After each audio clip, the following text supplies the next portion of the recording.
As pessoas no passado comiam alimentos integrais. Vocês sabem o que é isso? Já ouviu falar? Seus avós conheciam. E eles comiam lá na roça. Hoje nós comemos que tipo de alimento? Refinado. Daqui a pouco vocês vão saber o que quer dizer essa palavra refinado, tá? Quando na roça os nossos avós comiam os alimentos integrais, lhes era possível fazer quantas refeições ao dia? 3. Na roça não era de jejum, ou café da manhã, almoço e jantar? Sim. Tinha pessoas obesas? Não. Eles aguentavam trabalhar no cabo da enxada, no pesado? Sim ou não? Sim. Qual a diferença hoje? A gente trabalha no tecladinho, no computador e tem que comer a cada hora, a cada 2 horas, a cada 3 horas. Dentro da recomendação que eu recebi na faculdade, é que as pessoas deveriam comer em torno de intervalo máximo de 3 horas. 6 da manhã, 9 da manhã, meio-dia, 3 da tarde, 6 da tarde, 9 da noite. 3 horas. Deveria se distribuir as calorias da seguinte maneira: 15% das calorias no de jejum, 5% na parte da manhã, ainda no lanche da manhã, 30% no almoço, 15% no lanche da tarde, 30% no jantar e mais 5% na ceia. 20% de manhã, 45% na parte da tarde e 35% na parte da noite. Só que tem um ditado antigo que diz assim: de manhã comer como um rei, no almoço como um príncipe e à noite como um mendigo. Se você olha o novo esquema que foi apresentado, 20, 45, 35, não está batendo muito com isso. O nosso metabolismo desacelera muito no período noturno. Tem uma pesquisa que foi feita na USP, onde eles têm um setor que trabalha justamente com mitos, com ditos populares, e um dos mitos ou dito popular que foi investigado foi esse. Pegaram um grupo de alunos ali da faixa etária de 17 até 23 anos.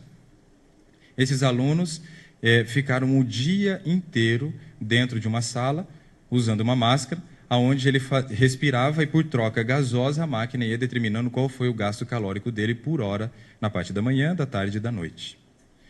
Na parte da manhã, os alunos gastaram, em média, 270 calorias por hora, o que quer dizer que das 8 horas até o meio-dia, o nosso gasto, ou deles, foi de 1.080 calorias.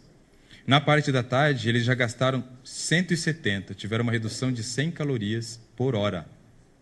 E à noite, eles gastaram menos de 70 calorias por hora.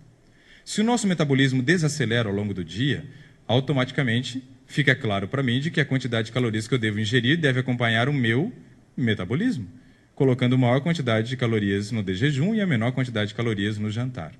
O que aconteceu nos Estados Unidos e hoje tem acontecido no Brasil para que as pessoas ganhem peso? Saímos de casa correndo e não tomamos o de jejum. Quando chega a noite, chegamos com a fome devastadora.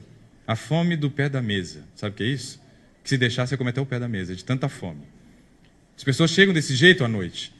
Comem grande volume de calorias no horário que o corpo gasta pouco. Nesse momento, você está mandando a seguinte mensagem para o teu corpo: faz estoque. E ele faz, com eficiência. Ele é um trabalhador exímio para a produção de gordura corporal. Quer emagrecer? Coma muito de manhã, coma bem no almoço. Mais ou menos, muito pouco à noite. Esse esquema funciona. Aí vocês falam assim: puxa, mas eu estudo à noite, e agora como é que eu faço? Tem que tentar se organizar para as calorias, de uma forma ou de outra, vir decrescendo ao longo do dia. A única forma de vocês conseguirem fazer isso é comendo alimentos integrais, para que vocês não tenham fome a toda hora. Senão, a todo tempo nós temos que comer. Eu sou nutricionista, mas eu vou contra essa teoria de comer a cada 3 horas. Não só eu, como alguns outros nutricionistas e alguns médicos já entenderam de que esse esquema é uma forma de tampar sol com peneira. E nós não devemos tampar sol com peneira. Como profissionais da saúde, nós temos uma responsabilidade perante as pessoas que nos procuram. Eu não tenho trabalhado mais com refeições a cada 3 horas para meus pacientes. Hoje, o meu paciente diabético, ele come 3 vezes ao dia. Um bom de jejum, um bom almoço e um jantar meio capenga. Quais os resultados? Alguns bons. Tive uma paciente recentemente, diabética tipo 2, 12 anos usando insulina. Deixou de usar insulina. Não porque morreu, mas porque melhorou a tal ponto quando deixou o corpo dela ter tempo de repouso, coisa que ele não estava tendo. O corpo dela reagiu e hoje ela não usa mais insulina. A época que eu morei em São Paulo, eu tive uma pessoa que assistiu uma palestra minha e mudou. E falou: eu vou comer esse negócio de alimento integral 3 vezes ao dia. Diabético, hipertenso, obeso. O encontrei faz uns 3 meses, 15 anos usando insulina. Não usa mais insulina. Então, nós precisamos dar chance para o nosso corpo mostrar o que ele é capaz de fazer por nós. Nós vamos falar mais sobre isso daí. No passado havia poucos resíduos químicos, hoje existem muitos. Os alimentos estão vindo com uma grande carga de resíduos químicos, isso não é nada bom para a nossa saúde.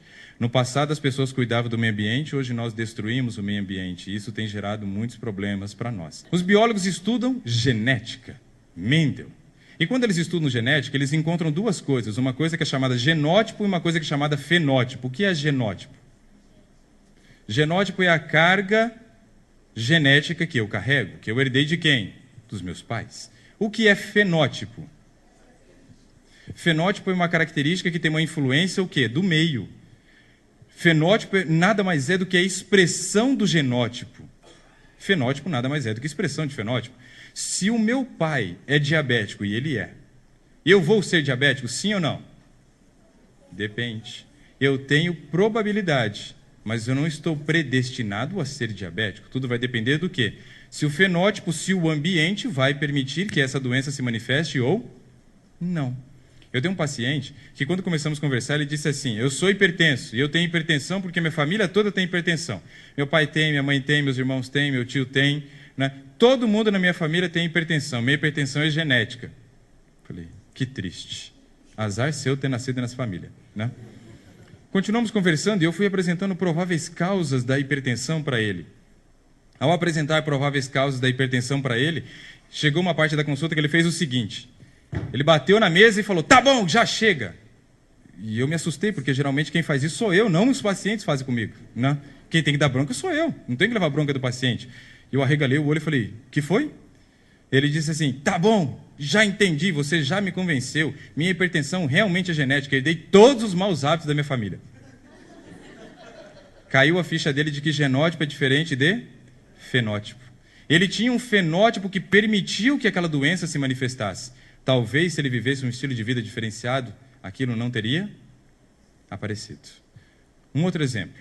Quando eu trabalhei em São Paulo, fiquei por 2 anos coordenando um curso de técnico em nutrição, mas trabalhando também no spa em São Paulo.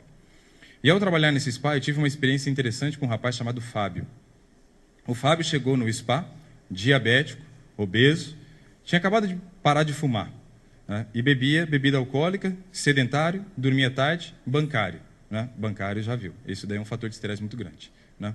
Mexer com o dinheiro dos outros, né? Porque quando você mexe com o seu é até prazeroso, mas só com o dos outros, depois no fim do dia chegar só um pouquinho para você, é terrível, né? Então a vida de bancário não é uma coisa muito fácil. O Fábio chegou, poucos dias depois que ele estava ali, ele teve uma crise de hipoglicemia. Diabético tem crise de hipoglicemia, sim ou não? Não. Ué, diabético tem dificuldade de controlar a glicemia, como é que ele vai ter hipoglicemia se ele é diabético? Quem tem hipoglicemia somos eu e você que não somos diabético. Diabético não pode ter hipoglicemia, se tiver tem alguma coisa muito errada acontecendo. Então o Fábio, com 3 dias no spa, ele teve uma crise de hipoglicemia, a glicemia dele caiu para 47. E quando ele chegou, ele falou, estou com pressão baixa, estou passando mal. Verifiquei a pressão, estava normal. Eu falei, não, Fábio, você está com hipoglicemia. Ele falou, como hipoglicemia? Eu sou diabético, minha glicose está acordando 195 no dia. Eu medi hoje. Eu falei, mas você está com hipoglicemia. Pegamos o aparelhinho, verificamos, 47. Ele falou, como é que pode? Eu falei, porque você não é diabético. Você vive como diabético, mas você não é diabético. Ele ficou todo o restante dos dias no spa, e eu pedi para ele suspender o uso do medicamento e só tratar com aquele estilo de vida que a gente levava no spa. Dormir cedo, fazer atividade física, alimentação integral, somente 3 vezes ao dia. Esse era o esquema do spa. Muita atividade física. Caminhada de manhã, depois aula de hidroginástica localizada à tarde, mais outra aula de hidro. Isso segunda, quarta e sexta. Terças e quintas, eles tinham caminhada de manhã e aula de hidro, e depois um circuito de massagens, coisa ruim, né? Depois, no domingo, repetia o mesmo esquema de terça e quinta. Tinha bastante atividade física, dormia cedo, diminuía a taxa de estresse, comia alimento integral, comia pouco, né? Tem que emagrecer, foi lá para emagrecer, então tem que comer pouco, não tem jeito. Ele ficou todos os demais dias no spa sem ter que usar o medicamento. Quando ele saiu do spa, eu disse para ele assim, Fábio, você não é diabético, põe isso na sua cabeça. Coloque em prática o que você aprendeu aqui e você nunca mais vai ter que voltar a usar o exame, o medicamento. Pode continuar fazendo seus exames que você vai ver que nunca mais vai usar medicamento.